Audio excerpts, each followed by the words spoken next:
He is a sound Prabhu, sound God, sound Prabhu. I'm trying to create different kinds of perceptions. Because normally we are all stuck to visual perceptions of God.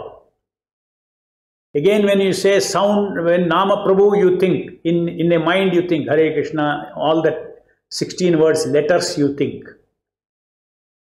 You should start thinking in terms, recognizing in terms of word. Hare Krishna, Krishna Krishna, Hare Hare, Shabda, Shabda, Shabda Swarupa. So, when I offer delight and welcome the Nama Prabhu, it is natural to understand that Nama Prabhu will be pleased more than if I do ritualistically. And that pleasure of Nama Prabhu, you will feel in the heart. In the case of the guest in your house example, you could see, smile and get really enthused again. Oh, very happy, very happy. I'm so happy. Then the guest will say, I am also so happy to be here because I know you all want me here. So there is both together enhance the delight. Your delight enhances the delight of the guest, and the guest's delight enhances your delight. The same thing happens in Nama Japa also. And here you saw the person smiling and you got delighted more. But in the case of Nama Japa, you will see that you are offering 10 units of delight, your heart is feeling 100 units of delight. Where is it coming from? You take one step, Krishna takes 9 steps. Total 10 steps you enjoy. So if you take delight in chanting, Hristam, from your hridaya, from your heart. Ishtam means I like. Hristam, I like Hare Krishna, Krishna Krishna, Hare Hare, Hare Rama, Rama Rama, Hare Hare. Ahlada means joy. I'm joyful that you are before me. I'm joyful. Now, the Nama is touching you.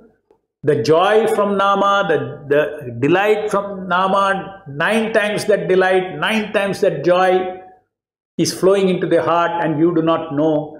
You gave little delight, little joy, but you are feeling so much delight, so much joyful in Hare Krishna, Krishna Krishna, Hare Hare, Hare Rama, Rama Hare Hare, like this. So these are all the Bhakti Shaktis that flow. When you associate with Nama Prabhu not only gives you answers, first he gives you the hunger and makes you ask questions. Only when you have hunger, then when the answer is given, it goes and fits there and it becomes jnana, transcendental knowledge.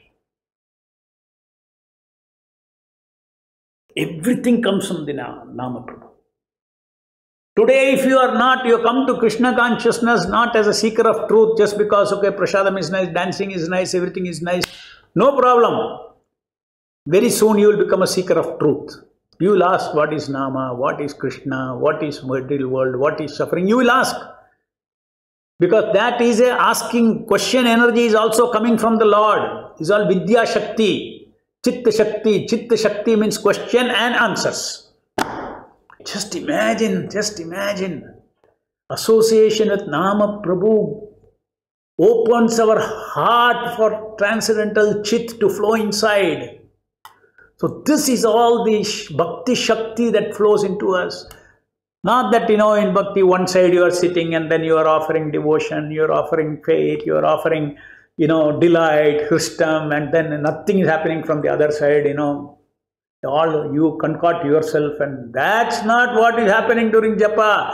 Japa, I told you, is a relationship. Relationship means two-way, not one way. Nama Ruchi is an intrinsic taste in the Nama. Just like you take a gulab jamun, put on your mouth, there is an intrinsic taste in it. That taste is in the object. Similarly, there is a taste in this object. That means taste in the Shabda. Hare, Krishna and Rama, in these 3 Shabdas, there is taste. That is Nama Ruchi. Ocean of Amrita, ocean of taste is there in you, is all the declaration of the Shastras. Our Goswamis have declared, everybody has declared that this Nama Prabhu is the ocean of rasa. Nama Chintamani Chaitanya Rasa Vigraha.